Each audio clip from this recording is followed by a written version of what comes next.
merci à vous. Bonsoir, bonsoir. Je suis vraiment ravi de vous retrouver et de prolonger avec vous cette magnifique aventure de l'amour et de la vie à deux. Et comme vous le voyez, je me suis mis au jardinage. Après toutes ces années passées à donner mon premier cours avec ma blouse blanche et ma baguette de prof, je m'étais dit que je pouvais prendre un peu de recul, fier de la tâche accomplie d'avoir réconcilié tous les couples. Oui, grosse erreur de ma part. Il paraît qu'il y a encore des couples qui ont parfois du mal à se comprendre. C'est dingue, non? Moi, je pensais que j'avais résolu tous les problèmes. Oui, j'étais convaincu que j'avais mis tous les avocats qui s'occupent du divorce sur la paille. Bon, en même temps, pour tout vous dire, je m'attendais quand même un jour ou l'autre à ressortir de ma retraite. Parce que le couple, justement, c'est comme un jardin. Ça n'arrête jamais. Le jardin, dès qu'on arrête de s'en occuper, les mauvaises herbes se mettent à pousser. Si on ne fait rien, au bout de 6 mois, il est en friche, tout est à refaire. Mais pour le couple aussi, rien n'est jamais acquis. Il faut toujours remettre l'ouvrage sur le métier. Donc ce soir, on va faire du jardinage de couple. On va revoir quelques techniques. Comment passer la tondeuse.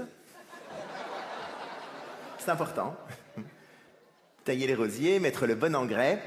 Avec ça, vous aurez plein de choses à faire pour entretenir votre jardin de couple. Tiens, juste pour avoir une idée, qui a vu mon premier Mars et Vénus? Vous voulez bien? Ah ouais, pas mal. Ouais. C'est il y a combien de temps que vous l'avez vu? 1 an, toi? Et toi? C'est 4-5 ans? Ça a été la 4 ou 5, tu sais? Vous êtes d'accord? Tous les deux? Ouais. Vous l'avez vu en même temps ou pas? Oui, ok. Voilà. Comment s'est passée la mise en pratique? Bien, pas mal. Tiens, question plus indiscrète. Qui est toujours avec le même ou la même partenaire?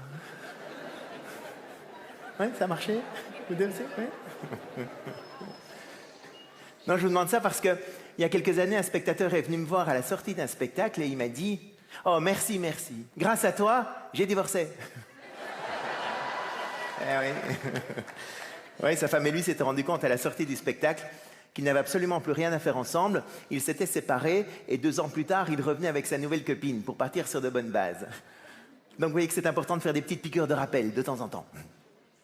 Pour commencer aussi, il faut quand même que je vous raconte comment j'en suis venu à parler de tout ça, parce que c'est important pour la suite, vous verrez tout à l'heure. En fait, tout est venu d'une conférence à laquelle j'ai assisté aux États-Unis il y a près de 20 ans. Elle était donnée par John Gray, qui venait d'écrire son désormais fameux best-seller « Les hommes viennent de Mars et femmes de Vénus ». J'imagine qu'il y en a qui l'ont lu. Quelques-uns, oui. Et jusqu'au bout? Oui, mon œil. Il y en a quelques-uns quand même? Bon, je comprends, c'est un peu répétitif, hein. Et vous savez qu'en plus, depuis, il en a écrit plein d'autres. Hein. Mars et Vénus se rencontrent, Mars et Vénus se séparent, Mars et Vénus sous la couette, Mars et Vénus au travail. En fait, il a fait un peu comme les Martines. Vous vous souvenez des Martines? Martine à la plage, Martine fait du poney, Martine fête son anniversaire. Eh ben, c'est pareil. Tiens, d'ailleurs, ça me donne une idée pour un prochain livre. Qu'est-ce que vous pensez de Mars et Mars adopte Martine? C'est tendance quand même, non? Très bas? Bon, vous voyez, vous l'avez compris, j'étais un peu sceptique par rapport à ce thème. Pour moi, tous ces sujets sur la communication, sur le couple, mais c'était quand même plutôt des trucs de filles. Genre de sujets qu'on retrouve dans les magazines scientifiques féminins, comme Biba, mais certainement pas dans les journaux très intellectuels que je lis tous les jours, comme L'Équipe. Mais je n'étais pas non plus totalement réfractaire. Parce qu'un peu comme Obélix, je suis tombé dans la marmite des histoires de couple quand j'étais petit. Oui, parce que ma mère a appris que mon père avait une liaison avec sa secrétaire alors qu'elle était enceinte de moi. Elle ne l'a dit à personne parce qu'elle espérait qu'il revienne vers elle, acceptant même qu'il rentre tous les jours à 5 heures du matin pour être là à notre réveil. Ça a duré 4 ans, puis il est parti. Mais ils n'ont pas divorcé. Non, ça ne se faisait pas encore à l'époque, c'était il y a un peu plus de 50 ans. Mais aussi incroyable que ça puisse paraître, ce n'est qu'à l'âge de 13 ans que j'ai su que mes parents étaient séparés. Parce que pendant toute ma jeunesse, j'ai cru à l'histoire qu'ils me racontaient. Papa travaille trop loin, il ne peut pas rentrer tous les soirs à la maison. Adolescent, j'ai passé des soirées entières à parler avec mes 3 grandes sœurs de nos parents. Enfin, pour être précis, mes 3 grandes sœurs parlaient et moi j'écoutais. On parlait aussi de la poufiasse de notre père. Oui, comme l'appelait si tendrement ma mère. Du fait que nous ne savions même pas où notre père habitait. Bref, de toutes ces histoires que nos parents nous avaient cachées. Tout ça pour vous dire que parler du couple faisait donc déjà sans que j'en sois vraiment conscient à l'époque, un petit peu partie de moi. Et malgré tout, bien qu'ayant baigné dans cet environnement quasi exclusivement féminin durant toute mon enfance, avec ma mère et mes 3 grandes sœurs, bien qu'étant mariée à l'époque depuis 3 ans avec Corinne, bien que notre premier enfant soit une fille, Julie, même mon chien était une chienne, ouais, eh bien, je n'avais toujours rien compris au comportement féminin. Non, il y avait toujours des comportements et des réactions que je trouvais très bizarres chez les femmes. Surtout chez la mienne, d'ailleurs. Je me souviens, par exemple, que quand elle était enceinte de Julie, justement, elle m'avait demandé de l'accompagner chez sa gynéco pour la première échographie. À l'époque, je lui avais répondu « Mais pourquoi tu ne peux pas y aller toute seule? Ta voiture est en panne, il y a un problème. » « Ah non, j'ai du boulot. » Elle s'était fâchée et je n'avais pas compris pourquoi. Je vous avais bien dit qu'elle était bizarre, non? Et là, lors de cette soirée, j'ai enfin compris. En fait, pour moi, aller chez le gynéco, c'était un peu comme aller chez le coiffeur. Elle pouvait très bien y aller toute seule, elle le faisait depuis des années d'ailleurs, je ne vois pas ce qui changeait tout d'un coup. Alors que pour elle, cette première échographie était comme la pose de la première pierre de la construction de notre famille. Pour elle, il fallait qu'on soit ensemble. Est-ce que c'était par manque d'amour qu'on s'était disputé? Non. Non, c'est parce qu'on était dans des logiques différentes et qu'on ne s'était pas compris, tout simplement. Alors aujourd'hui, près de 20 ans plus tard, la société a évidemment énormément évolué et les relations entre les hommes et les femmes aussi. Et pourtant, il semble qu'il soit toujours aussi difficile de bien se comprendre et de bien s'entendre. C'est bizarre, comment ça se fait, ça? Eh bien, parce qu'à mon avis, on ne tient pas toujours suffisamment compte de tous les petits détails du quotidien. Un jour, dans un dîner, on parlait de couple, de relations, d'amour, comme ça arrive régulièrement. Et là, la conversation se mit à tourner autour de qui sont les poubelles dans le couple. Bon, je sais, c'est pas très philosophique comme conversation. Et à ce moment-là, une femme d'une 40aine d'années prend la parole et dit « Ah non, non, ah non, on ne va quand même pas parler de ça. Quand on parle d'amour et de relations, on va quand même pas parler de qui sont les poubelles. Non, moi, ce que je veux vivre, c'est l'amour avec un grand A. On est des êtres humains, on devrait être au-dessus de tous ces détails du quotidien qui n'ont aucune importance. » Elle s'arrête 2 secondes et puis elle reprend. « Mais je vais peut-être quand même écouter ce que vous avez à dire parce qu'en fait, je n'ai jamais réussi à vivre plus de 6 mois avec quelqu'un. » Alors oui, c'est vrai que l'amour avec un grand A, c'est quelque chose de magnifique et de merveilleux. Mais justement, pour durer et pour grandir, cet amour avec un grand A doit être nourri avec plein d'amour, avec des petits A. Tous ces détails du quotidien qui n'ont absolument aucune importance, mais qui, à la longue, s'ils ne sont pas pris en compte, pourront avoir raison de n'importe quel amour avec un grand A. Parce qu'oublier d'arroser ses plantes un soir, c'est rien. Mais c'est quand on n'arrose pas suffisamment pendant des mois que les plantes finissent par mourir. Eh bien, dans un couple, c'est pareil. C'est l'accumulation des petites incompréhensions au quotidien qui finit par créer les vrais problèmes. Et d'où viennent la plupart de ces incompréhensions? Eh bien, d'un truc tout bête. On ne parle pas la même langue. Mais le problème, c'est qu'on ne se rend pas compte. Oui, c'est ça qui nous piège. Parce que quand on parle avec quelqu'un qui ne parle pas le français, normalement, on s'en rend compte tout de suite. Qu'est-ce qui se passe? C'est pas les mêmes mots, c'est facile. Ou tu fais le scout, On voit tout de suite qu'on ne parle plus la même langue. Mais dans un couple, c'est pareil. On ne parle pas toujours la même langue, mais là, le problème, c'est qu'on ne se rend pas toujours compte, parce que les mots qu'on utilise sont les mêmes. En fait, c'est la signification qu'on donne aux mots qui n'est pas la même en masculin ou en féminin. Et c'est pour ça qu'il faut régulièrement prendre son dictionnaire du couple. Pour décoder, pour décrypter ces 2 logiques, ces 2 langages différents. Avec la difficulté, évidemment, qu'on a chacun en soi un côté masculin et un côté féminin. Donc ce sont parfois les femmes qui parlent en masculin et parfois ce sont les hommes qui parlent en féminin. Oui, parce qu'ouvrir son dictionnaire ne veut pas dire mettre des gens dans des cases. Non, il s'agit juste de décoder, de décrypter 2 logiques de langage différents pour mieux se comprendre dans un couple. Alors on va ouvrir ce dictionnaire pour voir quelles sont ces grandes différences de logique entre ces langages masculins et féminins. Vous êtes prêts? Oui. Première différence. Ah, les bouchons, c'est une horreur. J'ai mis 3 heures pour rentrer à la maison. Mais non, t'as pas mis 3 heures. Tu m'as téléphoné à 5h10 en sortant du bureau et il est 6h30. T'as mis 1h20. Oui. Eh oui. Elle parle en féminin et lui répond En masculin, il a oublié son dictionnaire, ça peut pas marcher. En féminin, on cherche avant tout à exprimer un ressenti. Ce qui est avant tout important en féminin, c'est de partager son émotion et surtout de se sentir comprise par rapport à ça. Alors qu'en masculin, on parle avant tout des faits. Oh là là, j'en peux plus, je suis épuisé, j'ai 1000 choses à faire. Mais non, ma chérie, non, non. Non, tu n'en as pas 1000. Non, tu en as 12. Allez.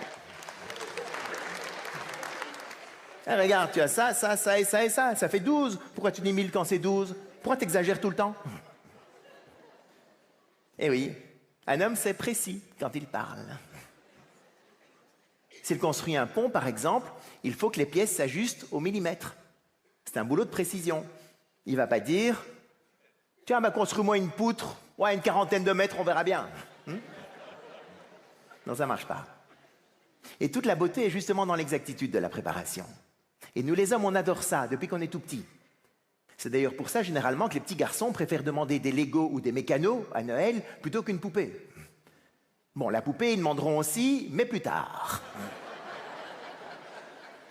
Et peut-être pas aux parents, d'ailleurs. Bon, c'est vrai aussi, mesdames, qu'on exagère parfois un peu dans cette précision et que c'est un peu énervant pour vous, hein. Entre mecs, on est capable de discuter pendant des heures pour savoir si la Lamborghini monte à 320 ou 330 km/h, alors qu'en fait, on s'en fout un peu parce qu'on n'achètera jamais de Lamborghini.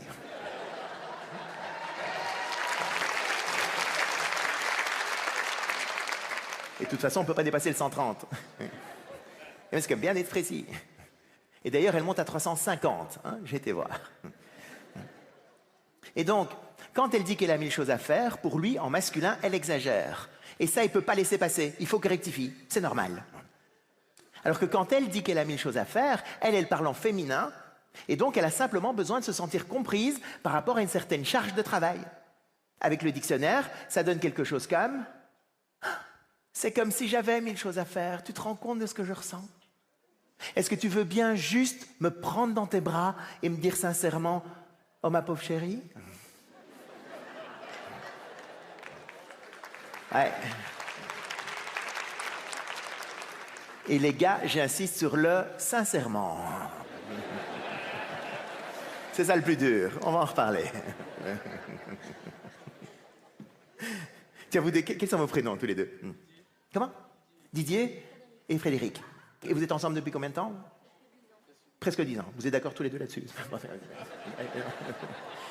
Donc Frédéric, quand tu discutes de manière un peu animée avec Didier, ça peut arriver ça, hein? Ça t'arrive parfois?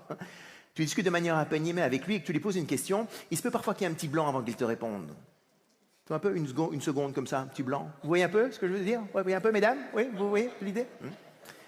Et généralement, à ce moment-là, tu lui dis quelque chose comme « Mais qu'est-ce que t'attends? Mais réponds-moi, tu t'en fous, quoi ?»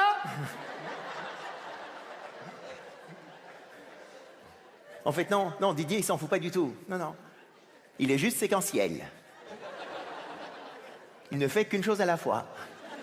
Il a un seul dossier ouvert dans sa tête. Et donc Didier, comme tous les mecs, soit il parle, soit il pense. Mais il ne peut pas faire les deux choses en même temps. En fait, il a entendu ce que tu disais, il le transfère à sa partie du cerveau qui réfléchit. Une fois qu'il a trouvé la meilleure réponse, il le transfère à sa partie du cerveau qui parle. Et enfin, il le dit. Tout ça prend un peu de temps, d'où le blanc. Ouais.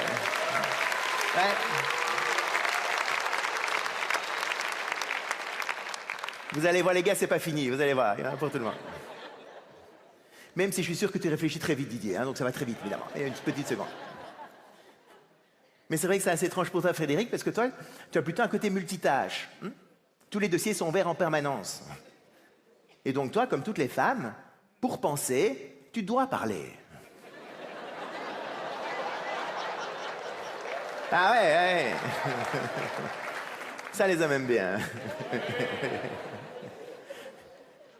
Et Didier trouve que tu penses beaucoup, parfois, peut-être. Moi, j'exagère, c'est juste pour la formule. Mais pas tant que ça. En fait, pour une femme, c'est le fait de parler qui l'aide à avancer dans sa propre réflexion.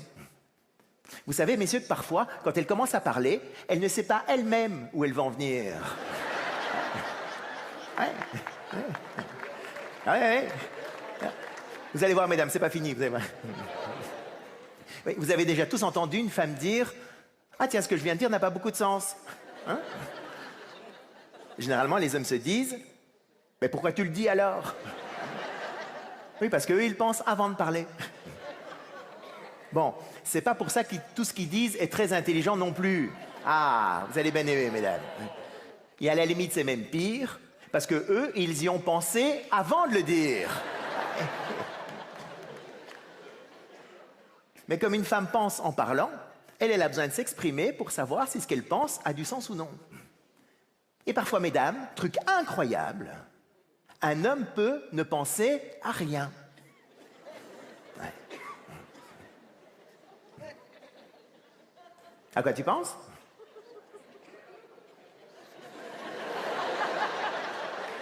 À rien.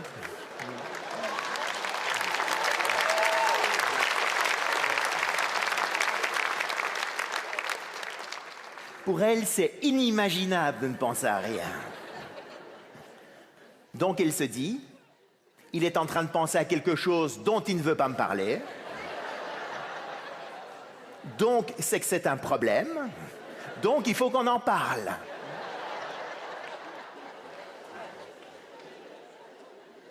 Quoi, il y a un problème? Non, tout va bien. T'es sûr? Oui, c'est quoi le problème? Ah, tu vois bien qu'il y a un problème. Mesdames, quand on vous dit qu'on ne pense à rien, on ne vous ment pas. Tous les dossiers sont fermés, le cerveau est en veille, c'est très reposant, ça fait partie des très bons côtés masculins, ça. Alors, il y a encore plein d'autres différences dans ce dictionnaire de couple. Hein?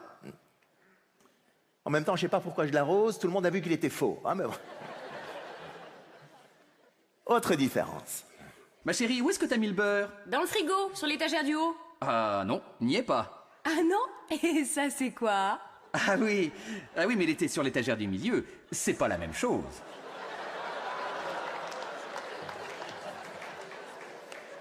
Eh oui, mesdames. Si vous voulez qu'un homme retrouve les affaires, il faut lui dire où elles sont rangées. Exactement.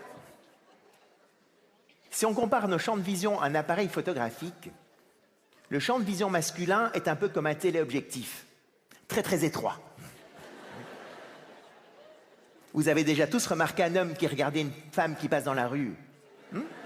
Qu'est-ce qu'il fait?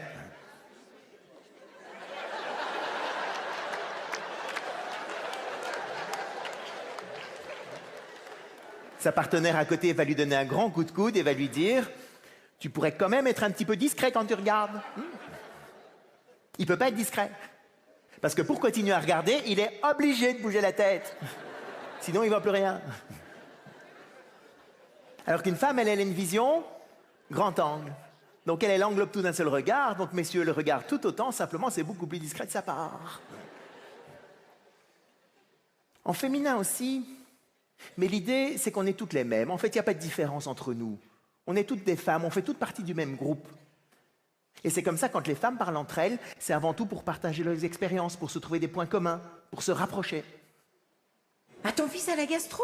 Le mien l'a eu la semaine dernière. Tu penses, il se la refile à l'école. Et il y avait pas eu ta fille aussi qui avait eu... Oui, mais alors ma fille, elle a tout eu. Elle a eu les oreillons, la grippe, la rhinopharyngite. On l'a emmenée chez le docteur Péchard. Tu te souviens, tu m'avais dit qu'il Et là, quand elles commencent comme ça, messieurs, elles en ont pour des heures, elles adorent. Alors qu'en masculin, c'est évidemment l'inverse. Chacun essaye d'être différent des autres.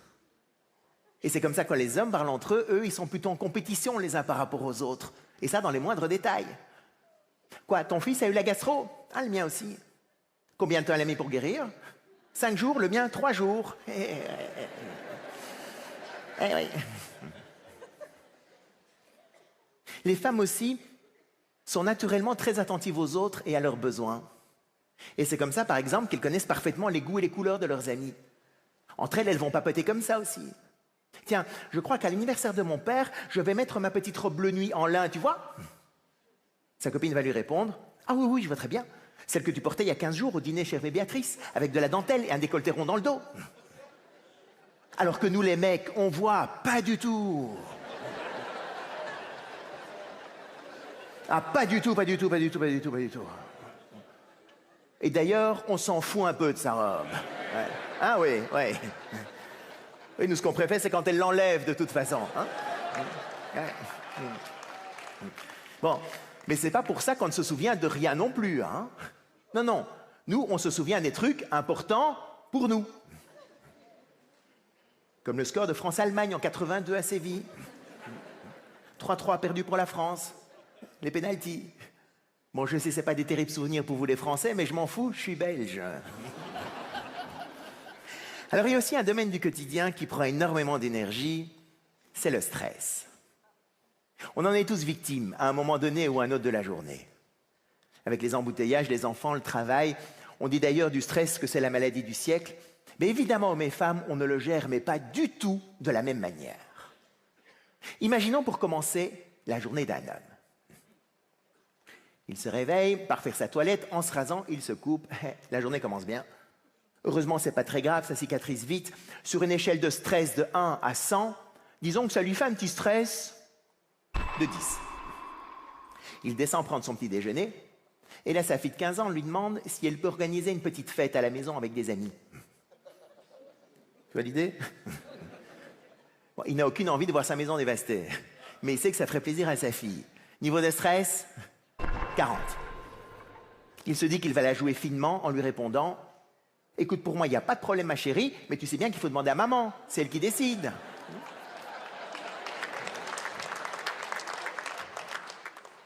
En partant travailler, il prend son courrier, pas de contravention, pas d'impôt, juste une petite facture à payer. Niveau de stress, 10. Il arrive au bureau et consulte son agenda. Et la catastrophe, il se rend compte que l'anniversaire de sa femme est dans 5 jours. Bon, comme d'habitude, il n'a aucune idée de cadeau, hein. Et c'est l'enfer, ces cadeaux. Déjà qu'il y a la Noël et la Saint-Valentin, si on pouvait plutôt fêter les anniversaires tous les 10 ans, ça l'arrangerait. Niveau de stress, 60. Heureusement qu'il lui reste 5 jours pour trouver une autre idée qu'un bouquet de fleurs. Grosse réunion au bureau demain après-midi avec son patron. Là, il doit vraiment très très bien la préparer parce qu'il doit être meilleur que le petit jeune qui vient d'arriver et qui veut déjà lui piquer sa place. Niveau de stress, 90. En rentrant chez lui le soir, il écoute la radio dans la voiture et là, il entend une pub pour Castorama et merde, ça fait 15 jours que sa femme lui demande de monter une étagère à la maison. Mais pas ce soir, il y a un beau match de foot, il n'a pas envie de le louper. Il espère juste que sa femme va oublier. On peut toujours rêver. Niveau de stress, 30. Il est donc avec tous ces dossiers en cours. Mais en masculin, on l'a vu, on ouvre un seul dossier à la fois. Et généralement, celui qui est ouvert est le dossier le plus urgent et le plus stressant. Les autres dossiers sont mis de côté. Son niveau de stress global est donc égal au niveau de stress de son dossier le plus important, la réunion du lendemain. Niveau de stress global, 90. Les autres dossiers sont fermés. Imaginons maintenant la journée de sa femme. Elle se réveille, part s'habiller, en mettant sa jupe noire, elle se rend compte qu'une tache n'est pas partie au lavage. Ouais. Bon, heureusement, il fait un peu plus froid qu'elle l'avait imaginé, et elle se dit que finalement, elle sera mieux en jeans. Niveau de stress, 5. Son fils vient lui faire signer son cahier. Bon, comme d'habitude, quand il n'a pas une très bonne note, il vient lui faire signer ça à la dernière minute. La mauvaise note l'énerve un peu. Niveau de stress, 10. Mais le fait qu'il vienne le faire signer si tard l'énerve encore plus. 15. Mais comme elle a ses dossiers ouverts en permanence, elle a encore le dossier de la tache sur la jupe encore ouvert, elle. Elle additionne tous ses stress. 5 plus 10 plus 15, 30. Elle part travailler, monte dans sa voiture, met le contact, rien, la batterie est à plat. Niveau de stress, 60. Son mari est parti, elle appelle le voisin, il vient la dépanner, la voiture démarre. Elle cherche ses lunettes dans son sac, elles n'y sont pas. Elle doit remonter chez elle, les chercher. Elle est déjà en retard. Niveau de stress, 40. Par réflexe, elle coupe le contact. Elle a besoin de ses clés pour rentrer chez elle. Elle revient, remet le contact, rien, évidemment, la batterie est toujours à plat. Re-60. Elle rappelle le voisin, il vient la redépanner. Et quand le voisin lui dit Mais en fait, tu sais quand même bien qu'il ne faut jamais couper le contact tant que la batterie n'est pas un peu chargée. Elle a envie de prendre les câbles et de l'étrangler avec. Mais elle peut pas, il est quand même venu 2 fois la dépanner. Elle arrive au bureau déjà bien énervée, hein. On est à 190, là. Un de ses fournisseurs appelle pour lui dire qu'il va avoir 2 jours de retard dans la livraison du produit. Allez hop, 80. Le soir, en rentrant chez elle, elle passe faire une course, pas de place de parking, niveau de stress, 10. Là-dessus, son mari appelle pour lui dire qu'il doit finir de préparer sa réunion du lendemain et qu'il rentrera avec un peu de retard, à 19h30. Allez hop, un petit vent en plus. Il est 19h, elle prépare un gratin de pâtes. À 19h20, elle le met dans le four, comme si elle se dit qu'il sera prêt pour quand son mari a dit qu'il allait arriver. Son fils met sa musique à tout casser dans sa chambre. Elle va lui dire de mettre moins fort.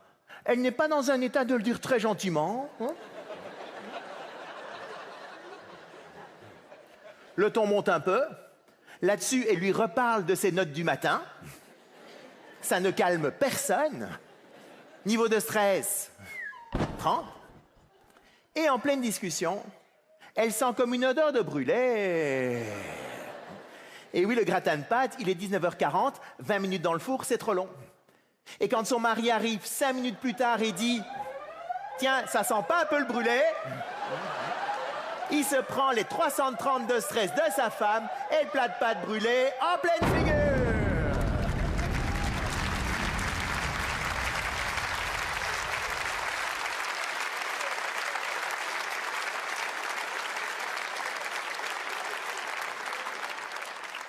Ça va, vous commencez à percevoir un peu ces logiques masculines et féminines, ouais? C'est quand même incroyable de voir à quel point on est différents, vous trouvez pas? C'est dingue quand même, non? Aujourd'hui, il y a des gens qui se désolent que près d'un couple sur 2 se sépare. Ben, en voyant ça, on pourrait se dire que c'est déjà un miracle qu'un couple sur 2 reste ensemble. Hein? Ben oui, comment on fait pour vivre ensemble avec de telles différences? C'est dingue, non? Et en plus, quand on s'est séparés, on pourrait se dire que c'est bon, qu'on a compris qu'on n'était pas fait pour vivre à 2. Eh ben non. Non. Non, dès qu'on s'est séparés, qu'est-ce qu'on fait? Ouais, on recommence. Regardez les sites de rencontres, ils sont pleins à craquer. Et pas que pour des rencontres d'un soir, hein. Non, non. Non, il y a des gens qui recherchent vraiment une nouvelle âme sœur. Mais pourquoi? On ne peut pas dire que c'est la société ou la religion qui impose ça aujourd'hui. C'est fini, ça. Mais moi, je ne vois qu'une explication.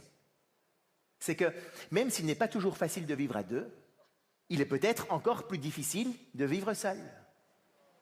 Si on cherche malgré tout à vivre avec quelqu'un, c'est qu'il doit quand même y avoir un petit quelque chose en plus quand on est 2. Et ça ne peut pas être que du sexe. Non, sinon c'est que des plans d'un soir. Sur Internet, c'est tellement simple maintenant. Non, il doit y avoir autre chose.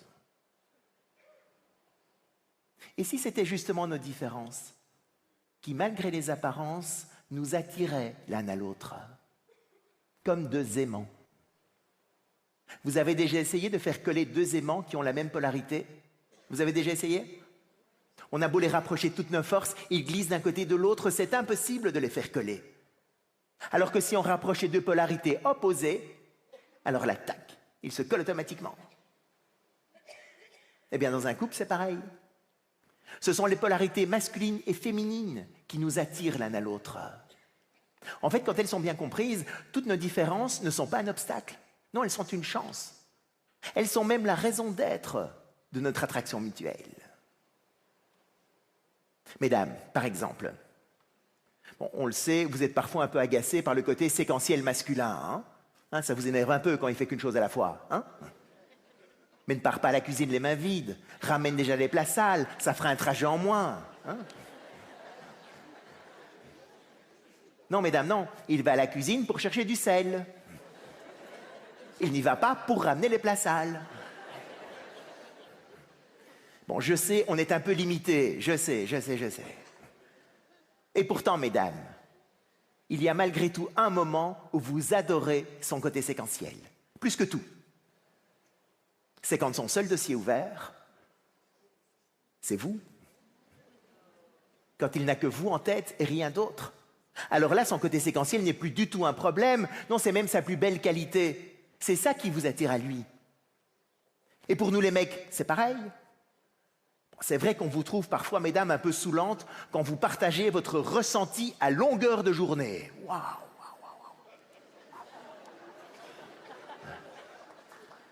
Sauf quand vous nous dites à quel point vous nous trouvez fabuleux et extraordinaires, à quel point vous vous sentez bien avec nous, alors là, mesdames, là, on peut vous écouter pendant des heures, ça nous donne des ailes. Vous voyez, quand elles sont bien comprises, toutes nos différences ne nous opposent pas. Elles nous complètent. Regardez les comédies romantiques, regardez les contes de princesses. La base de l'histoire est toujours la même. Le prince n'a Dieu que pour sa belle. Il se bat contre vents et marées pour lui montrer son amour. Elle est toute heureuse de le voir si attentionné à son égard et lui montre elle aussi en retour tout son amour en l'admirant. Tac, l'aimant est collé. Bon, le problème de ces comédies romantiques, comme de ces contes de princesses d'ailleurs, je ne sais pas si vous avez déjà remarqué, mais l'histoire s'arrête toujours juste après la rencontre. Vous avez vu? Il résume la fin de la vie en une phrase. C'est quoi la phrase? Ils se marièrent, eurent beaucoup d'enfants et vécurent heureux jusqu'à la fin de leur jour. Eh bien, ils se foutent de nous les auteurs, exactement. Ouais, ils n'étaient pas mariés, c'est pas possible. Et oui, il est là dans cette dernière phrase, le grand mensonge de toutes ces histoires. Parce que c'est justement quand on se marie et qu'on a des enfants qu'il devient un tout petit peu plus difficile de vivre heureux jusqu'à la fin de ses jours. Je voudrais bien la voir, moi, cette pétasse de Blanche-Neige, 10 ans plus tard.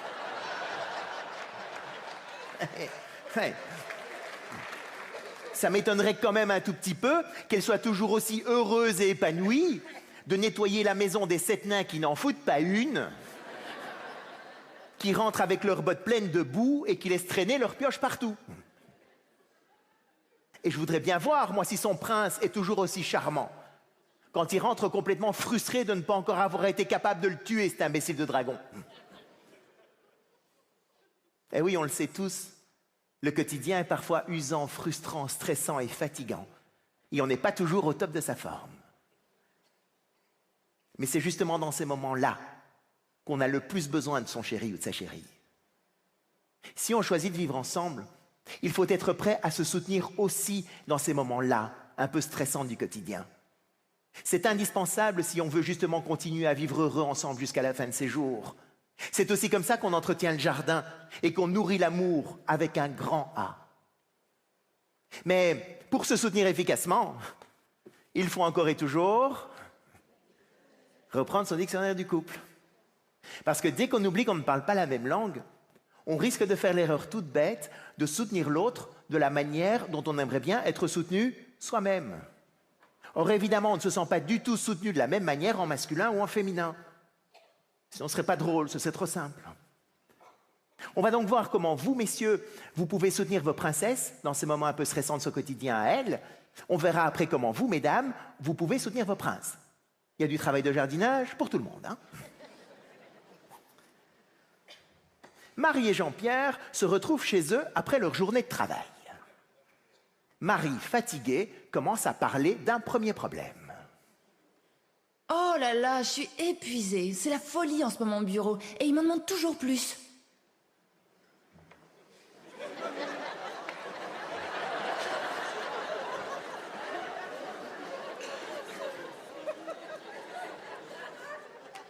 En masculin, je ne parle d'un problème que pour une seule raison. C'est quand je demande une solution à mon problème. Sinon, je n'en parle pas et j'essaie de le résoudre exactement, tout seul. Et si j'en parle, je n'en parle qu'à quelqu'un que je reconnais plus compétent que moi dans ce domaine-là. Dans sa bonne logique masculine, Jean-Pierre se dit donc, elle a un problème, elle a essayé de trouver toute seule la solution, elle n'y est pas parvenue, elle demande à quelqu'un de plus compétent, très très lucide de sa part, je vais lui arranger ça vite fait. Ben, dis-leur que tu peux pas.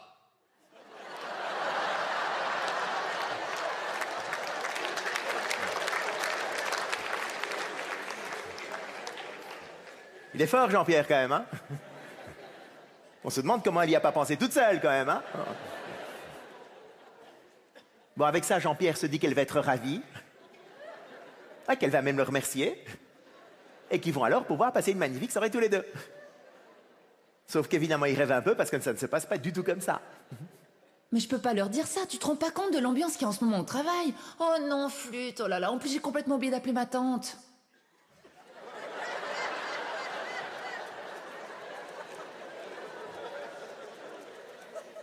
Ouais, la Marie arrive avec un deuxième problème. Bon, là, Jean-Pierre est encore plein de bonne volonté à ce moment-là, et là, il se dit, ok, c'est qu'elle doit avoir 2 ou 3 problèmes à régler, je vais tous le résoudre, ça va la calmer, et puis elle me dira merci après, pour tout le package. Ben, il est pas trop tard. T'as qu'à le faire après le dîner. Après le dîner, mais j'ai pas le temps, t'es marrant toi. Et en plus, faut que j'appelle Sophie, elle a un gros souci avec un de ses enfants.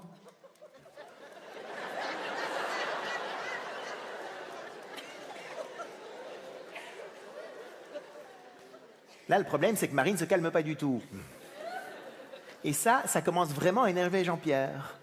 Et il comprend pas, lui. Il est parti plein de bonne volonté pour aider sa femme, et il se prend le retour de manivelle en pleine figure. C'est pas normal. Mais enfin, tu peux quand même appeler 2 personnes en une soirée. C'est pas la fin du monde. Je vois pas pourquoi tu t'énerves pour si peu. Mais je m'énerve pas. C'est toujours la même chose avec toi. De toute façon, il y a jamais moyen de te parler.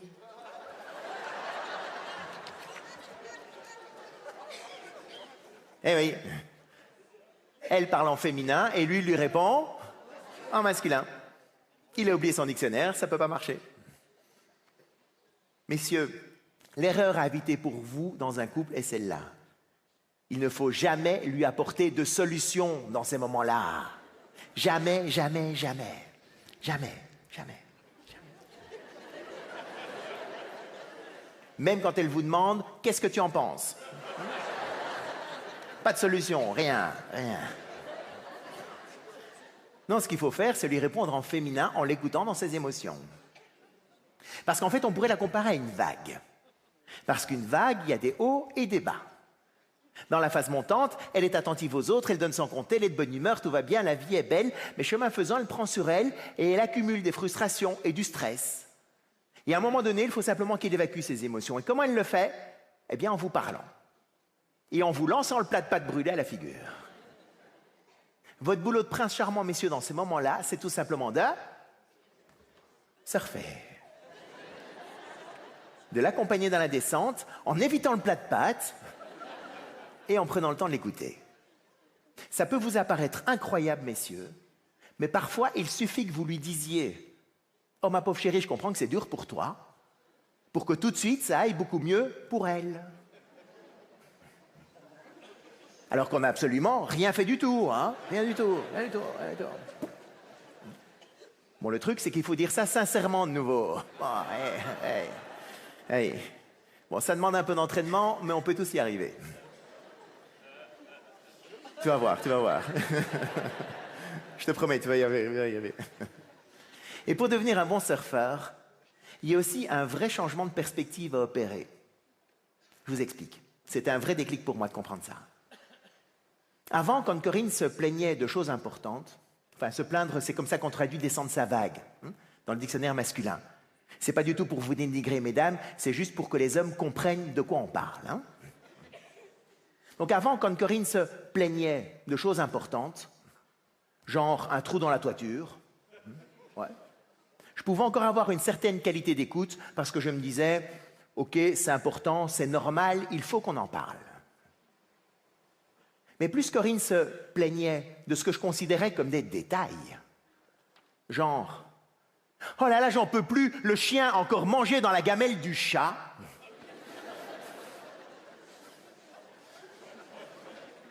Oui, bon, ouais. Et plus ça m'énervait. Pourquoi? Parce que je me disais « Mais pourquoi est-ce qu'elle voit le 10e du verre qui est vide? Pourquoi est-ce qu'elle ne voit pas les 9/10 du verre qui sont pleins? » Moi, en bon prince charmant que j'essayais d'être, J'imaginais qu'un jour, elle allait être heureuse une fois pour toutes. Et quand je l'entendais se plaindre du chien, je me disais qu'elle cherchait vraiment la toute petite bête pour trouver un truc qui la rendait malheureuse. Vous voyez un peu l'idée? Ouais? Attention les gars, c'est important maintenant, écoutez bien. Ce que j'ai compris maintenant, c'est que la vague, c'est incontournable. Messieurs, c'est comme ça, on n'y peut rien. Et donc, quoi qu'il arrive, Corinne doit se plaindre. Ça, c'est la donnée de base. C'est comme ça. Ouais. Et donc, ceci étant acquis, il vaut bien mieux qu'elle se plaigne du chien que de la toiture. Pourquoi? Mais parce que quand elle ne se plaint que du chien, ça veut dire qu'elle n'a trouvé rien d'autre de plus important à se mettre sous la dent, et donc globalement, tout va très bien. Ouais. Avant, plus c'était des détails, plus ça m'énervait. Maintenant, plus c'est des détails, et plus je suis heureux. Alors ça peut vous apparaître idiot, mais tant qu'un homme n'a pas compris ça, il risque de toujours continuer à faire la même erreur qui est celle-là. Plus tout va globalement bien dans leur vie, moins il va donner à sa partenaire la possibilité de descendre cette vague. Parce que plus vite il va être là, et dès qu'elle se plaint, il va lui répondre « Mais enfin, pourquoi tu te plains pour si peu? Mais combien de femmes aimeraient être à ta place? Enfin, il y a quand même plein de gens qui sont bien plus malheureux que nous, non? » Vous les connaissez, ces phrases, mesdames? Oui. C'est dommage. Parce qu'elle aurait effectivement tout pour être heureuse, mais elle ne le sera pas autant qu'elle pourrait l'être parce qu'il lui manque quelque chose d'essentiel pour elle. Se sentir suffisamment en sécurité avec lui pour pouvoir descendre cette vague. Aujourd'hui, dans un couple, ce temps d'écoute est fondamental, messieurs. Parce que si vous ne surfez pas assez, qu'est-ce qui se passe? Elle ne peut pas évacuer ses émotions négatives et donc, elle les garde en elle. Mais elle n'oublie rien, hein? Rien du tout. Ah, ça pour ça, elle a une mémoire d'éléphant. Oui, t'arrives en retard quand j'ai accouché, t'arrives en retard à la maternité pour Martin. Oui, je sais, il y a eu un accident sur la route, j'étais coincé dans les bouchons, j'y peux rien, et puis je suis quand même arrivé 2 heures avant l'accouchement. Et tout s'est bien passé. Et puis je te signale quand même que Martin vient d'avoir 15 ans.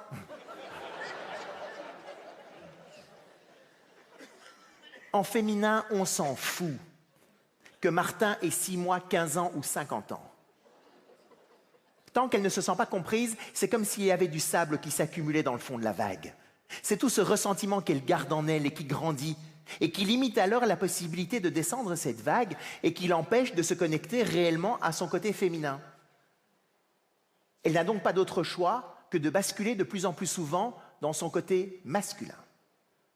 Elle devient donc de plus en plus compétitive dans son couple avec lui. Je vais lui montrer que je peux le faire toute seule. Je vais lui montrer que je peux le faire sans lui. Je vais lui montrer que je le fais même mieux que lui. On rentre alors progressivement dans une relation masculin-masculin. Les aimants perdent de leur pouvoir d'attraction et risquent de finir par se repousser. Un jour, un homme me dit « Oh, chez moi, il n'y a pas de problème, ma femme se plaint plus jamais. »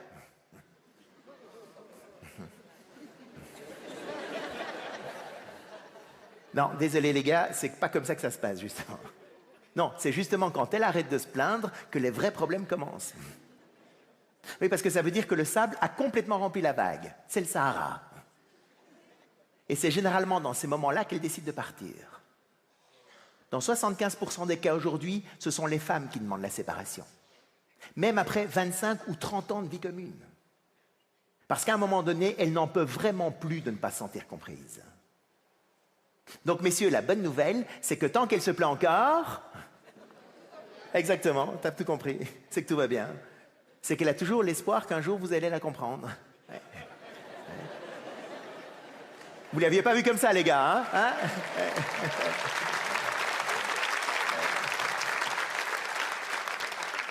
Bon, il suffit juste maintenant de prendre le temps de l'écouter, hein? Et pour bien l'écouter, j'ai encore un petit truc pour vous. En fait, on pourrait comparer cette descente de vague au fait de sauter dans une piscine. Quand on saute dans une piscine et qu'on touche le fond, vous êtes d'accord qu'on peut s'appuyer sur le fond pour remonter 2 fois plus vite à la surface. Mais pour une femme, c'est pareil. Quand elle touche le fond de la vague, elle peut s'appuyer sur le fond pour remonter 2 fois plus vite et être de bonne humeur. Il ne faut donc pas la maintenir en dessous des bras pour qu'elle descende le moins bas possible. Hein. Non, non, ma chérie, descends pas trop bas. Attends, je te retiens, je te retiens. Non, non, il ne faut pas faire ça. Non, ce qu'il faut faire, c'est quoi? Exactement. Pousser sur la tête pour qu'elle touche le fond le plus vite possible. Bon, après, il faut enlever la main pour qu'elle remonte et qu'elle soit de bonne humeur, évidemment. Ouais. L'idée, c'est quand même de l'accompagner dans la descente et pas de la noyer. Hein. Alors, on va voir maintenant comment vous, mesdames, vous pouvez soutenir vos princes dans ces moments un peu stressants de son quotidien à lui. Jean-Pierre rentre chez lui après sa journée de travail. Il a l'air un peu tracassé.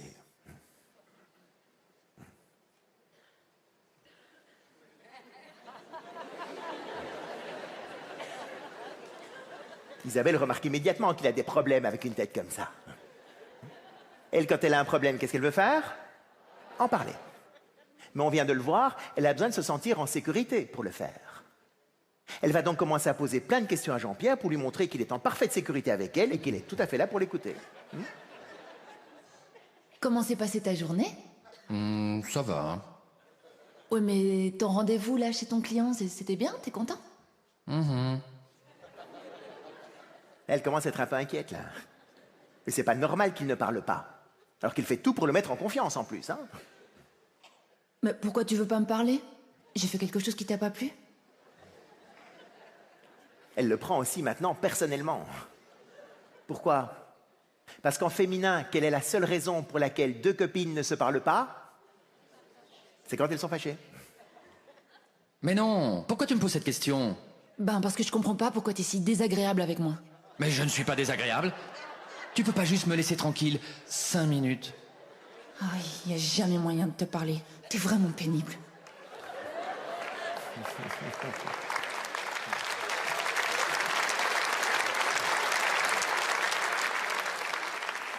Eh oui. Là, c'est lui qui parle en masculin et elle qui ne le comprend pas et qui lui répond en féminin. Mesdames, l'erreur à éviter pour vous dans un couple est celle-là. Il ne faut pas le faire parler à tout prix. Non, non, ce qu'il faut faire, c'est le laisser seul, lui foutre la paix. On l'a vu, en masculin, on n'aime pas parler de ses problèmes. Et de toute façon, un homme avec son côté séquentiel, lui, il préfère cloisonner. Les problèmes du bureau restent au bureau. Oui, je ne vais pas polluer l'ambiance de la famille avec des problèmes qui ne concernent pas la famille. Et puis, de toute façon, elle ne peut rien y faire, donc à quoi ça sert de lui en parler? Mais ce n'est pas parce qu'il ne parle pas de ses problèmes qu'il n'en a pas. Il a sa réunion du lendemain, son stress à 90, le petit jeune qui veut lui piquer sa place. Et pour ça, il doit trouver des stratégies, des solutions. Et il a donc de temps en temps besoin de s'isoler dans sa grotte. Mesdames, ça n'a rien à voir avec vous, vous n'avez rien fait de mal, c'est juste qu'il a besoin d'un peu de temps pour lui. Parce qu'autant une femme fonctionne comme une vague, autant un homme lui fonctionne comme un élastique. Oui, il a parfois besoin de s'éloigner un peu de vous, mesdames, pour revenir vers vous avec force. En fait, mesdames, on ne peut pas savoir ce qu'est la vie avec vous si on ne sait pas ce qu'est la vie sans vous. Beaucoup de femmes ont peur de cette phase d'éloignement. D'ailleurs, elles téléphonent tout le temps dans ces moments-là. Hein. Et alors, t'es où? Tu fais quoi? Tu rentres à quelle heure? C'est quoi le problème? Dis-moi quoi? Qu'est-ce qui se passe? Même dans la maison, elles le suivent partout. Il va à la cuisine prendre un verre. Ah, elle y est. Il retourne au salon. Ah, elle y est aussi, comme par hasard. Il ne reste plus que les toilettes pour s'isoler. Oui, au moins, il peut fermer la clé. D'ailleurs, il met tous ses magazines dedans. Vous avez vu, hein? Mesdames, pour qu'il puisse tendre son élastique, il a besoin que vous restiez à point fixe. Parce que si vous l'accompagnez tout le temps, il ne peut pas tendre son élastique, qui reste alors mou. Dans tous les sens du terme. Alors que si vous restez le point fixe, il peut aller au bout de son étirement et il reviendra vers vous avec une nouvelle énergie dont vous serez la première à profiter.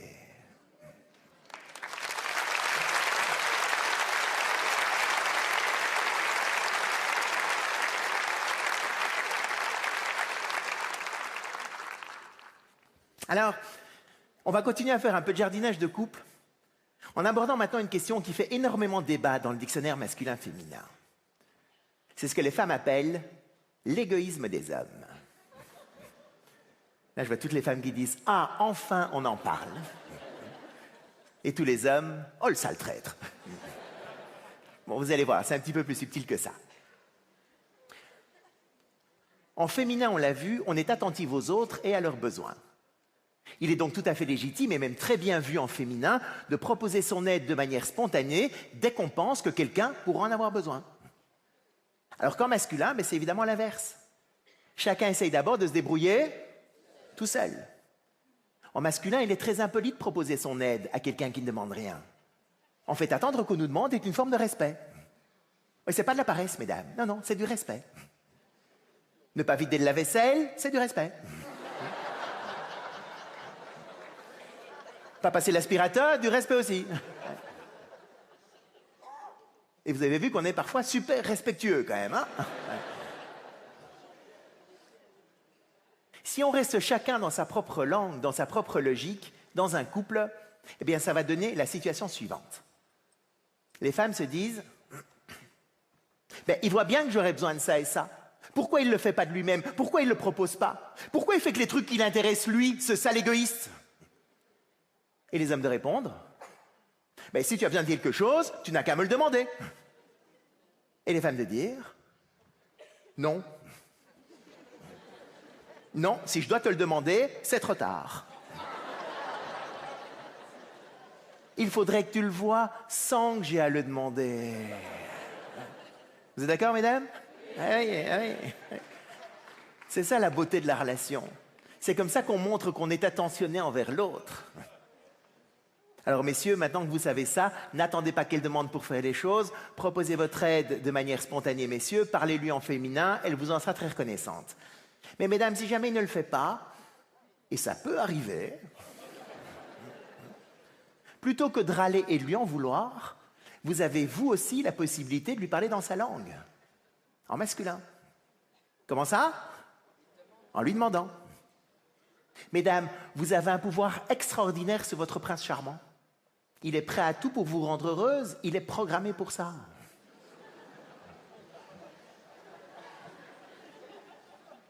Bon, là, je sais qu'il y a quelques femmes qui résistent et qui disent « Ah ouais, lui demander, j'ai déjà essayé, je sais bien, ça marche pas. » Il y a une petite subtilité qui fait toute la différence. C'est quand tu demandes quelque chose à Didier, généralement, comment tu fais? Tu lui demandes est-ce que tu peux vider le lave-vaisselle? Est-ce que tu peux aller faire les courses? Quelque chose comme ça? S'il te plaît, parfois? De temps en temps, on va dire. Une fois sur 3, peut-être. Hein? Au bout de 30 ans, il n'y a plus jamais de s'il te plaît. Vous êtes encore dans le temps. Donc, est-ce que tu peux vider la vaisselle? Est-ce que tu peux aller faire les courses? C'est ça? Mais il peut.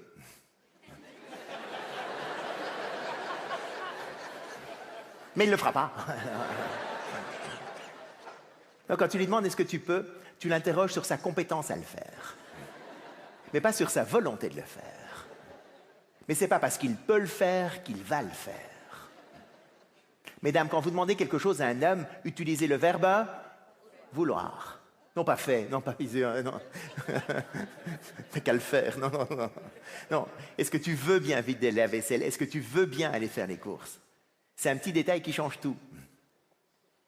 Bon, là, je sais aussi qu'il y a quelques femmes qui résistent et qui disent ouais, tu veux, tu peux, c'est la même chose. Il commence un peu à pinailler sur les mots, le gars, là, il exagère un peu. Hein?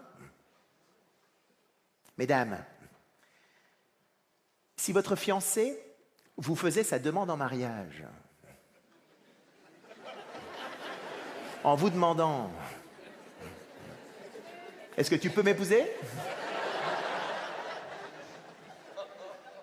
Oui, je peux t'épouser. Oui, techniquement, c'est possible. C'est pas très romantique, non? Et si vous lui dites « Oui, je peux t'épouser », est-ce que vous vous sentiriez vraiment engagé? Non. Alors que s'il vous demande « Est-ce que tu veux bien m'épouser ?» Là, si vous dites « Oui », là, c'est un vrai « oui ». Bon, en même temps, évidemment, il y a un risque quand on demande « Est-ce que tu veux bien ?» Hein? Et le risque, c'est quoi? Ouais, qu'ils disent non. C'est pour ça qu'on ne le demande pas, d'ailleurs.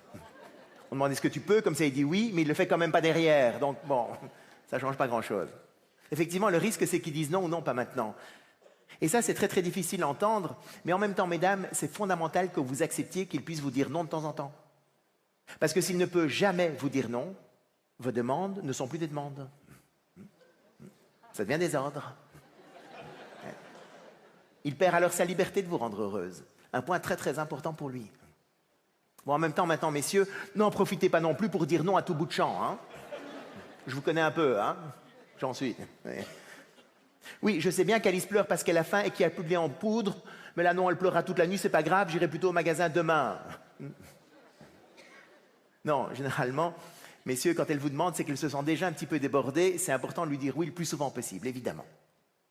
Mais à l'inverse, les hommes, eux, généralement, n'ont pas trop de problèmes pour demander. Mesdames, ils ont envie de quelque chose, ils vous le demandent. Hein.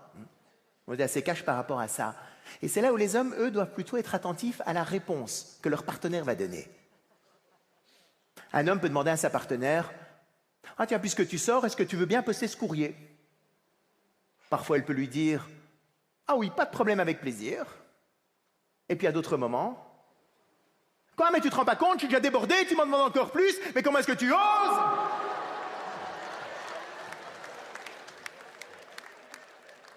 Je te demande juste de poster une lettre, hein. Tu me dis oui, tu me dis non, je vois pas pourquoi tu te mets dans tous tes états pour si peu. Mais parce que parfois, juste poster une lettre peut être la goutte d'eau qui fait déborder le vase. Parce qu'une femme fonctionne comme un chameau.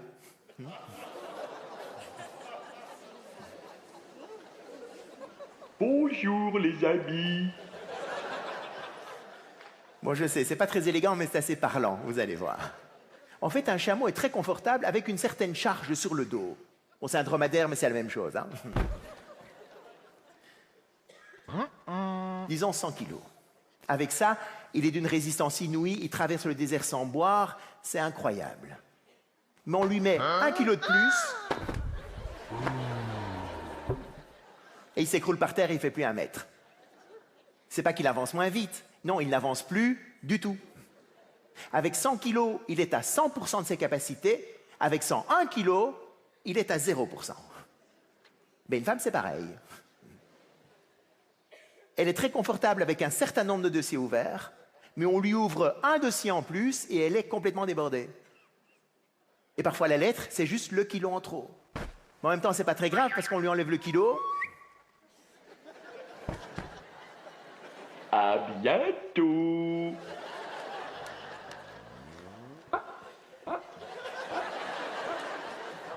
Et il repart plein d'énergie. Donc...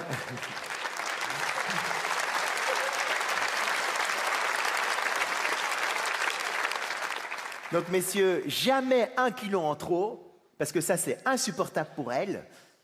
Mais ne vous fatiguez pas non plus inutilement en essayant de prendre tous les kilos. Ça, c'est pas la peine. Parce que des dossiers à ouvrir, elle en trouvera. C'est pas un problème pour elle, ça.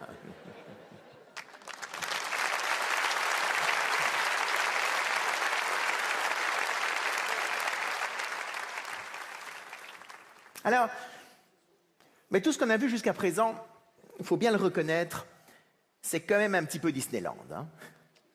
Oui, Disneyland, pourquoi? Parce qu'on est là tous les deux de bonne humeur. Oh mais oui, ma chérie, descends ta vague. Oh mais oui, mon trésor va dans ta grotte. Et je te pose les bonnes questions, je te parle dans la bonne langue, les bisounours, un monde de rêve. Il va forcément y avoir des moments où les choses ne vont pas se passer de manière aussi magique. Parce qu'on a beau être le meilleur jardinier du monde, on n'est jamais à l'abri des intempéries. Le conflit est donc inévitable dans un couple. Mais il n'est pas un problème à partir du moment où on trouve des manières constructives et positives de résoudre le conflit. En fait, le conflit ne devient un problème que quand on ne parvient pas à le résoudre. Car alors, les tensions restent présentes, les non-dits s'accumulent, on commence à essayer de tout faire pour éviter les sujets qui fâchent, avec le risque qu'à terme, on ne finisse plus que de parler de la pluie et du beau temps, qu'on commence à avoir peur de rentrer chez soi le soir parce qu'on sait qu'on va se faire engueuler, ce qui n'est pas très sympa. Il est donc très très important de résoudre les conflits. Bon, je sais, ce n'est pas la partie la plus drôle dans un couple, hein, mais c'est vraiment fondamental à faire, et c'est pour ça que j'ai envie de partager avec vous une piste pour faire un premier pas sur ce long chemin de la résolution de conflits. Oh, ça ne résoudra pas tous vos problèmes à coup de baguette magique. Hein. Ce serait pas drôle si c'était aussi simple. Mais c'est déjà un premier pas. Généralement, dans un conflit, comment ça démarre? Ben, l'autre fait quelque chose qui ne nous plaît pas, on le lui dit, il se défend, on se chamaille et puis on s'accuse mutuellement. Oui, toi t'as fait ça il y a 2 mois, toi t'as fait ça il y a 3 mois, toi t'as fait ça il y a 6 mois. Et au bout de 5 minutes, on ne sait même plus pourquoi on a commencé. On ne résout jamais rien avec ce type de discussion. Vous êtes d'accord? Ça ne marche pas. Il faut donc l'arrêter le plus rapidement possible. Mais il ne faut pas ne rien faire non plus, parce que le conflit ne va malheureusement pas se résoudre tout seul. Donc ce que je vous propose, c'est dans un premier temps de faire comme au basket, un temps mort. On se sépare, chacun dans son coin, on arrête de parler. Et on prend un temps de retrait pour prendre du recul par rapport à ce qui s'est passé. Et pour commencer alors à sortir de la grande illusion qui est de croire que c'est l'autre qui m'a mis en colère. Un petit exemple. Généralement, quand un enfant renverse son verre, le parent va lui dire « Espèce de maladroit, tu ne pouvais pas faire un peu attention ?» C'est donc bien dans l'esprit du parent l'enfant qui l'a mis en colère. Eh bien, c'est une illusion.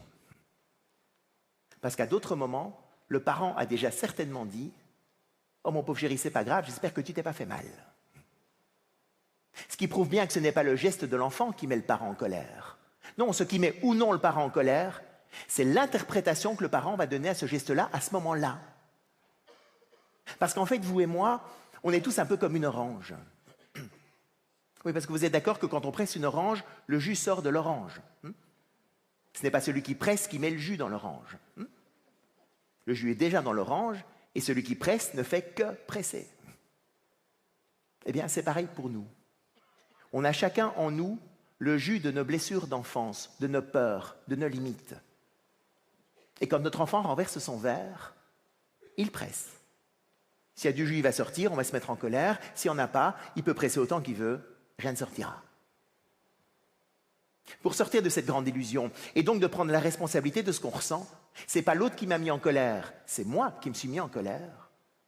On peut profiter de ce temps de retrait pour écrire une lettre à la personne avec qui on s'est fâché. Mais pas n'importe quelle lettre, parce que si on n'écrit que 2 pages de colère et d'insultes, ça ne va pas vraiment faire avancer les choses. Donc ce que je vous propose pour résoudre le conflit, c'est d'écrire ce que j'appelle une lettre de sentiment, qui permet d'aller voir tout ce qu'il y a derrière la colère et dans lequel on retrouve les vraies raisons de celle-ci. Parce que naturellement, quand la colère s'apaise, la tristesse apparaît. Et puis la peur, et puis les regrets. Et vous allez voir qu'au bout de cette exploration, il y a un truc incroyable qui se passe, c'est qu'il y a des sentiments positifs d'amour qui réapparaissent comme par magie. Eh bien, écrire une lettre de sentiment pour résoudre le conflit, ce n'est rien d'autre que de passer ces 5 étapes en revue. La colère, la tristesse, la peur, les regrets et enfin l'amour. Une histoire valant mieux que 1000 explications, parce que c'est peut-être un petit peu théorique. Je vais partager avec vous une lettre que j'ai écrite il y a un peu moins de 15 ans maintenant, pour vous aider à prendre conscience de la manière dont on peut mettre ça en pratique dans son couple. On était quelques jours au sport d'hiver en famille.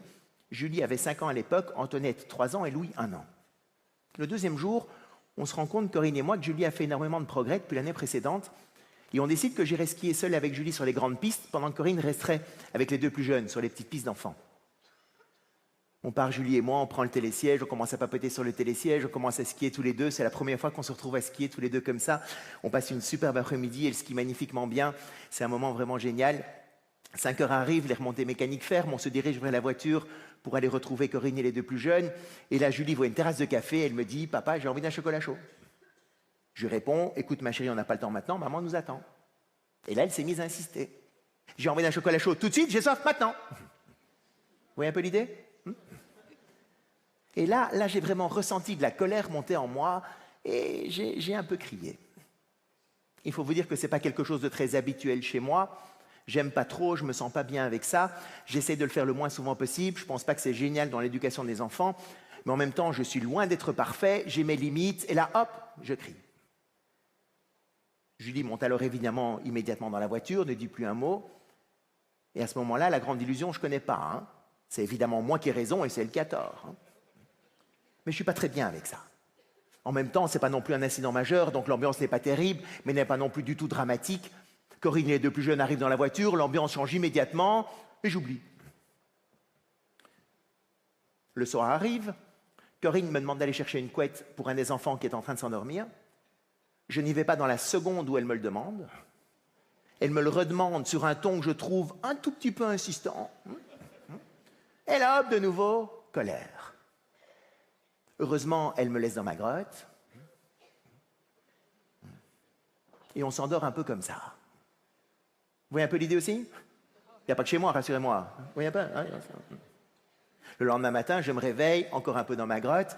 Corinne le remarque immédiatement, et très beau cadeau de sa part, elle n'essaye pas de m'en faire sortir en me posant des questions du genre « C'est quoi ton problème? On est juste quelques jours en vacances, tu vas quand même pas faire la gueule pendant tout le séjour ?» Rien de tout ça. Et en plus, elle prend les enfants pour aller chercher du pain, pour me laisser un peu d'espace, très très sympa de sa part. Moi de mon côté, j'ai aussi un peu réfléchi, je me dis c'est bizarre, je me réveille encore comme ça, 2 fois hier, c'est pas normal, il doit y avoir quelque chose, il faut que je fasse une lettre. J'ai aucune envie, hein. C'est la dernière chose que je veux faire. Mais je sais que c'est important, donc j'y vais. Chère Corinne, chère, je suis même pas sûr. Corinne, j'en ai marre que tu me demandes tout 24 heures sur 24. Avec tout ce que je fais, t'es pas encore contente. Va voir avec un autre pour voir si ce serait mieux. Les sentiments amoureux à ce moment-là, pas grand-chose. Mais c'est ce que je ressens, donc je l'écris. Et puis petit à petit, la colère s'apaise. Et je commence alors à m'interroger sur la tristesse. Qu'est-ce qui me rend triste là-dedans? Pourquoi j'ai crié sur Corinne? Qu'est-ce qui me rend triste? Je vois pas. Et puis je repense à Julie. Qu'est-ce qui me rend triste là-dedans? Pourquoi j'ai crié sur Julie? Qu'est-ce qui me rend triste? Et là, le jus de mon orange est sorti. Là, j'ai commencé à pleurer sur ma feuille. Et le jus de mon orange, c'était quoi? Mais c'est tout simplement que moi, je n'ai jamais skié avec mon père. Je n'ai jamais fait de sport avec lui. Je n'ai jamais joué au foot ou simplement fait un tour à vélo dans la rue avec lui. Et pourquoi est-ce que j'étais en colère vis-à-vis de Julie? Parce que je me disais inconsciemment, mais elle ne se rend pas compte de la chance qu'elle a, celle-là. Moi, si j'avais ne fût-ce que skié une demi-heure dans toute ma jeunesse avec mon père, j'aurais été le plus heureux des petits garçons de la Terre. Et là, on est en train de passer des vacances ensemble, on skie tous les deux, toute une après-midi, rien qu'à nous deux. Et plutôt que de me dire « Oh papa, c'est le plus beau jour de ma vie », qu'est-ce qu'elle est en train de faire? Elle est en train de pinailler pour un chocolat chaud. Vous vous rendez compte de l'ingrate que je suis en train d'élever, là? Mais Julie, elle trouve normal de skier avec son père. Et c'est ça qui est normal. Et je n'ai pas à lui faire payer le fait que moi, je n'ai jamais skié avec le mien. Mais pour ne pas lui faire payer ça, j'ai besoin de prendre la responsabilité de ce que je ressens. Sinon, le risque, c'est de rejeter la faute sur elle et de continuer ainsi la chaîne. Alors, une fois que j'ai ressenti cette tristesse, bien, évidemment que le conflit avec Corinne se termine. Et je finis la lettre en partageant la peur de les avoir blessés, les regrets d'avoir crié, et puis évidemment que je retrouve tout l'amour que j'ai pour Corinne. Et je lui écris. Et je suis vraiment désolé, et j'adore t'apporter toutes les couettes que tu veux, et tu peux tout me demander, et t'es une femme géniale, et je t'aime, je t'aime, je t'aime, je t'aime, je t'aime. Et puis je fais la deuxième partie de ce processus dont je ne vous ai pas encore parlé. J'écris ce que j'appelle la lettre de réponse. Oui, j'écris moi-même ce que j'ai envie que Corinne me dise. Ouais, on n'est jamais mieux servi que par soi-même. Hein? Mon amour, j'y vais, hein, c'est moi qui écris. Hop, moi je commence. Hein?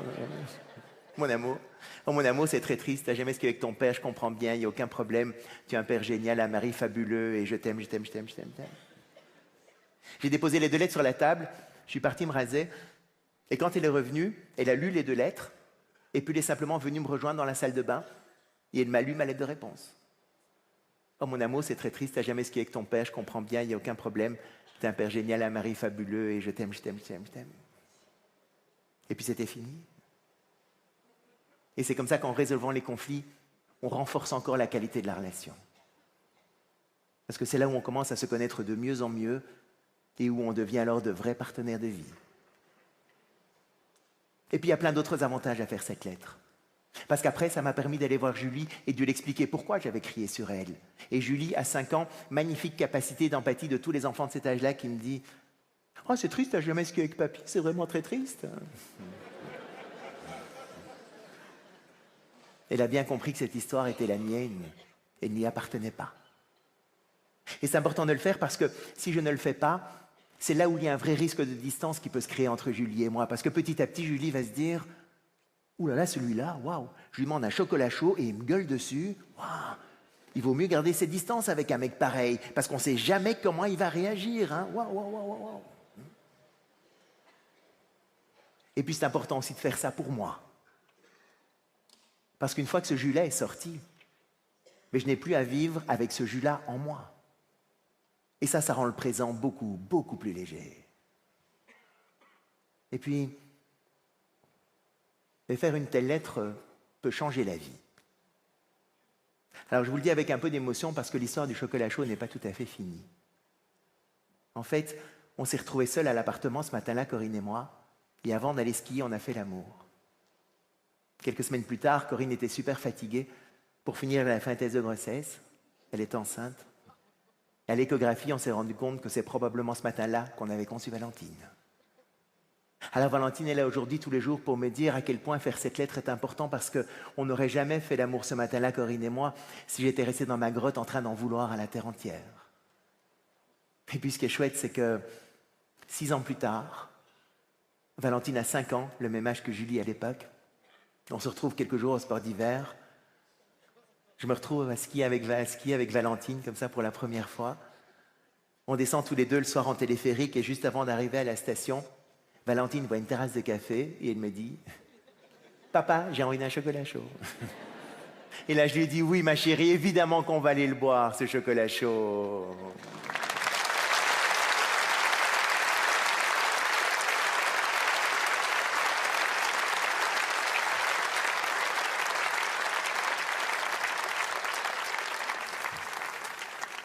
Alors, on va reprendre notre dictionnaire de couple encore une fois. Vous voyez comme il est gros?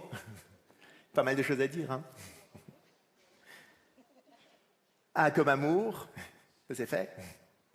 C comme chameau, ou comme Corinne d'ailleurs. Elle est d'accord, elle est d'accord. V comme vague. Ah, S comme... Les femmes disent sentiment généralement. Mais le sentiment, on a fait le tour quand même. Hein? Qu'est-ce qu'il y a d'autre? Les hommes? Le sexe? Ben oui, le sexe, les relations sexuelles. Ça vous intéresse ou pas? Oui, vous voulez qu'on en parle? Oui. Mais là aussi, il y a tellement de choses à dire.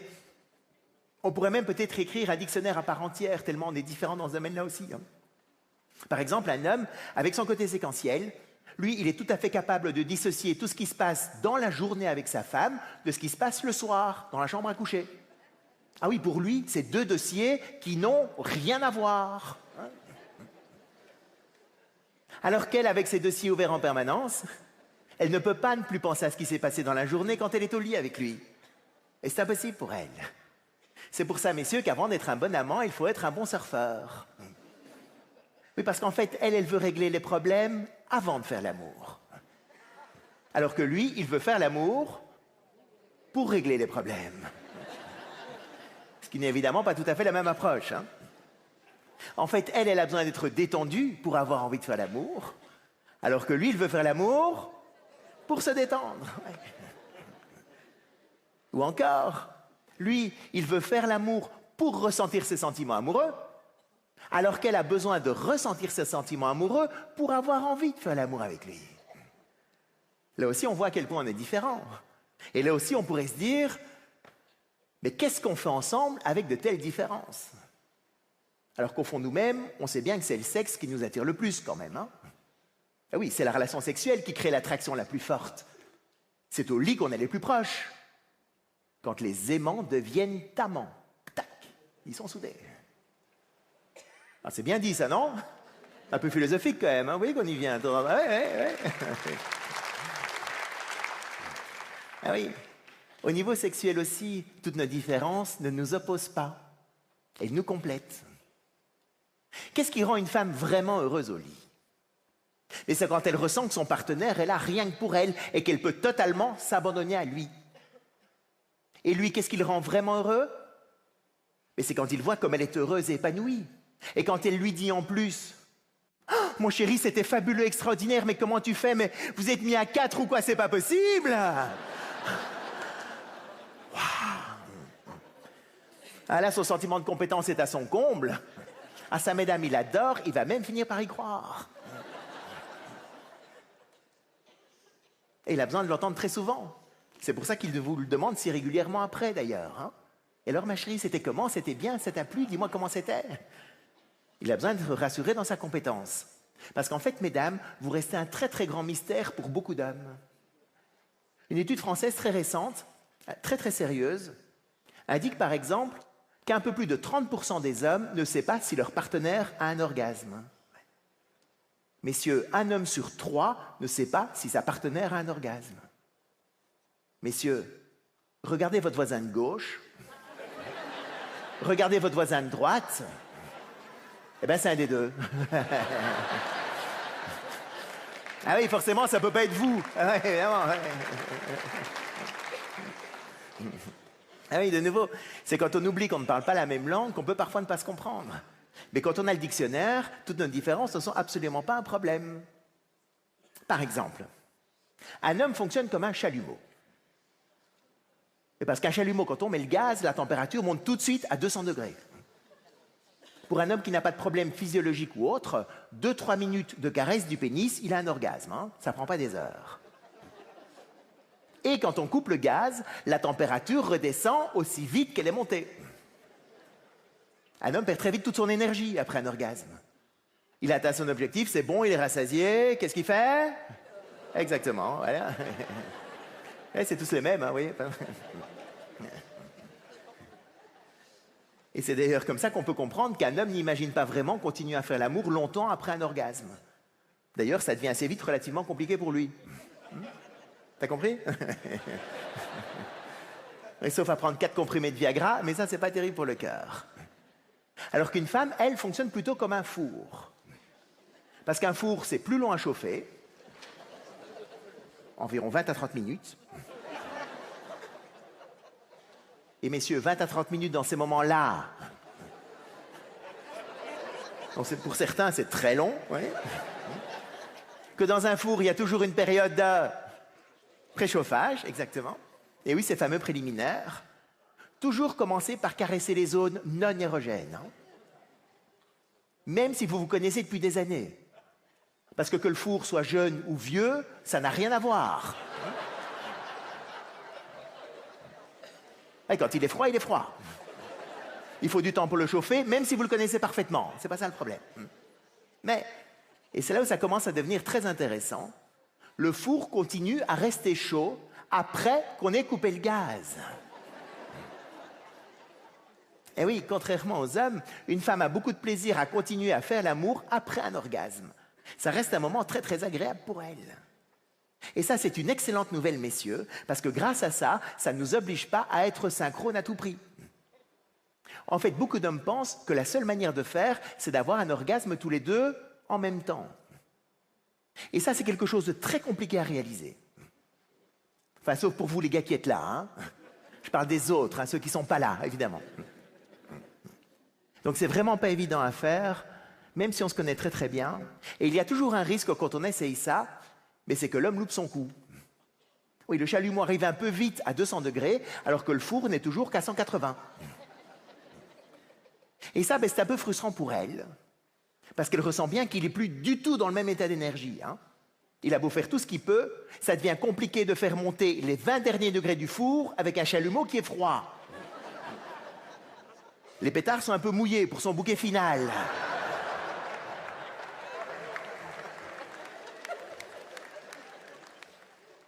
Et à ce moment-là, elle a 2 possibilités.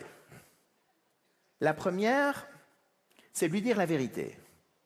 En lui disant, c'est pas grave mon chéri, ce sera mieux la prochaine fois. Mais ça, il n'aime pas du tout entendre. Extrêmement frustrant pour lui. Son sentiment de compétence, il est à la cave à ce moment-là. Et en plus, quand elle lui dit pour être sympa, mais tu sais bien, ça arrive à tout le monde. Ça l'énerve 3 fois plus, parce que 1, il n'est pas tout le monde, et 2, il va commencer à se demander avec combien de mecs vous avez vraiment couché, mesdames, pour avoir l'air d'être si au courant que ça. Donc c'est pas génial. Et la deuxième possibilité, c'est qu'elle peut lui mentir, en simulant un petit peu pour mettre fin à l'agonie. Et en lui disant « Merci beaucoup mon chéri, c'était très bon ». Et ça, vous savez, messieurs, que ça arrive bien plus souvent qu'on ne le croit. La même étude très sérieuse que tout à l'heure indique que près de 50% des femmes a déjà simulé. Messieurs, une femme sur 2 a déjà simulé. Messieurs, regardez votre voisine ce coup-ci. Ben c'est elle, parce que forcément, ça peut pas être votre femme, évidemment, on est bien d'accord, ben oui. Ou alors, c'était avant vous, peut-être. Tiens, ma chérie, t'as déjà simulé? Ben non. Et tu me le dirais? Eh ben non. Et donc, pour s'éviter toutes ces incompréhensions, toutes ces frustrations, quand on a le dictionnaire et qu'on connaît nos différences, en fait, la solution est toute simple, toute bête, évidente. C'est la galanterie. Les femmes d'abord. Comme ça, on prend le temps de bien faire monter la température du four, et comme il reste chaud un long moment après, vous pouvez alors, messieurs, tout fiers de la voir si heureuse et épanouie, prendre tout votre temps pour faire monter la température du chalumeau. Comme ça, tout le monde est content, ça marche super bien comme ça. En même temps, maintenant, il ne faut pas non plus confondre galanterie et insistance. Parce que là aussi, il faut reprendre son dictionnaire.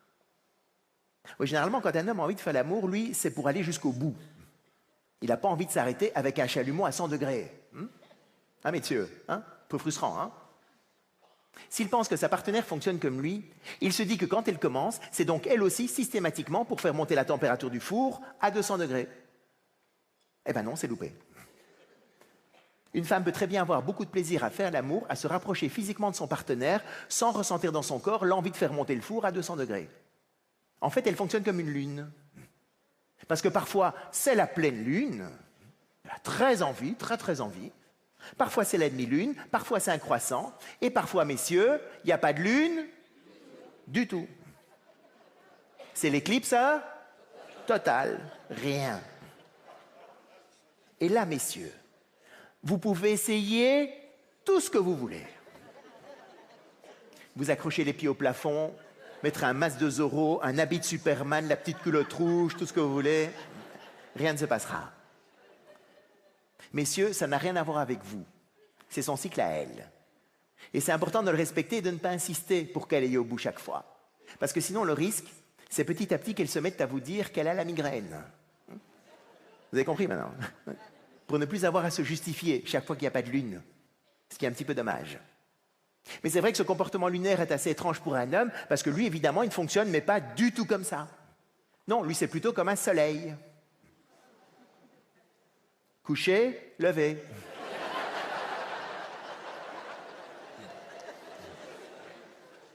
Il a envie ou non. À moitié envie, il ne sait pas ce que c'est. Il ne connaît pas. Il ne voit pas du tout. Et c'est là où il ne comprend pas toujours. Quand elle dit qu'elle ne sait pas, si elle a envie ou non, lui, généralement, il prend ça comme un refus poli. Et il se retourne et il s'endort en râlant.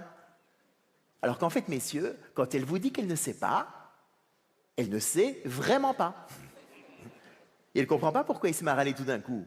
Parce qu'avec le dictionnaire, ce qu'elle vous dit réellement, messieurs, à ce moment-là, c'est « Écoute, je ne sais pas très bien, mais prends-moi dans tes bras, laisse-moi me détendre, parlons un peu. »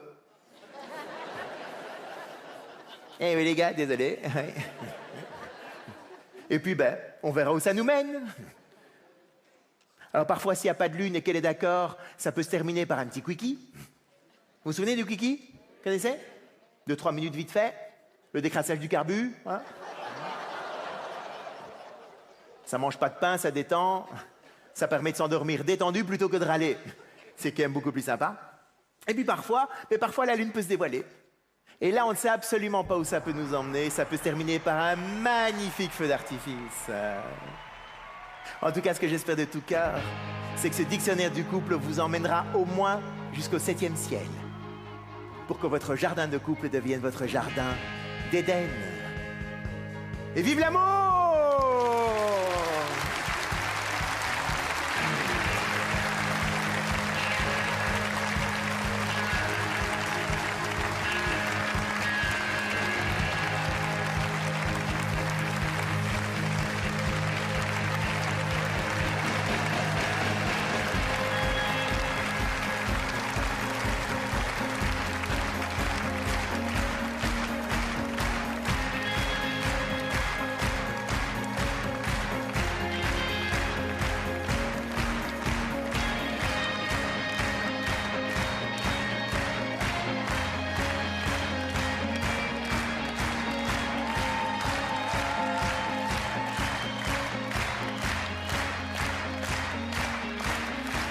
Ah, tout le monde, merci à vous. Alors ce soir, il y a toute l'équipe technique, mais on peut applaudir Mitch, David et Christophe. Ils adorent aussi les applaudissements. Ils sont très très forts. Et merci à toute l'équipe technique.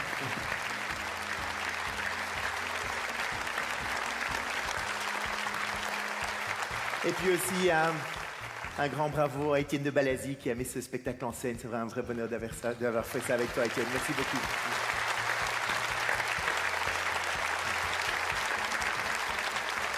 Et puis, mais quand j'ai commencé ce numéro 2 il y a quelques mois, quelques personnes sont venues me voir à la sortie du spectacle et ils m'ont demandé, mais est-ce que tout ce que tu racontes est vrai? Hein? Oui, tout est vrai. Ceux qui ont vu le premier spectacle, vous le savez, Corinne existe vraiment. C'est un peu Madame Colombo, on en parle beaucoup, mais on la voit jamais. Elle est là d'ailleurs, elle est là ce soir, en plein milieu là-bas. On peut l'applaudir très fort.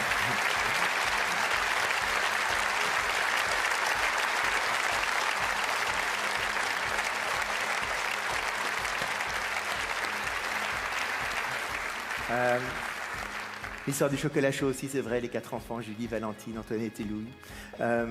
J'avais vraiment envie de partager avec vous cette lettre dans ce deuxième spectacle parce que je pense qu'on a vraiment besoin d'outils aujourd'hui pour vraiment vivre plus heureux ensemble. Je pense qu'on a vraiment besoin, on a envie que notre couple soit aujourd'hui un havre de paix plutôt qu'une lutte sans cesse. Il y a déjà tellement de luttes à avoir à l'extérieur. Si on peut trouver un peu plus de paix et de sérénité dans son couple, je crois qu'on en a vraiment chacun besoin et en tout cas très très envie tous les deux. On ne sait pas toujours comment le dire, comment le montrer, mais je pense que c'est vraiment une envie qu'on partage tous dans son couple. Et j'avais envie de partager cette lettre avec vous parce que je pense que c'est vraiment un outil qui peut être très très intéressant à mettre en pratique si vous le souhaitez. Mettez ça en pratique, j'espère que vous avez passé une très très bonne soirée, passé un très très bon moment, bon jardinage de couple et j'espère vous voir très très vite. Mettez ça en pratique, à très très bientôt, merci beaucoup.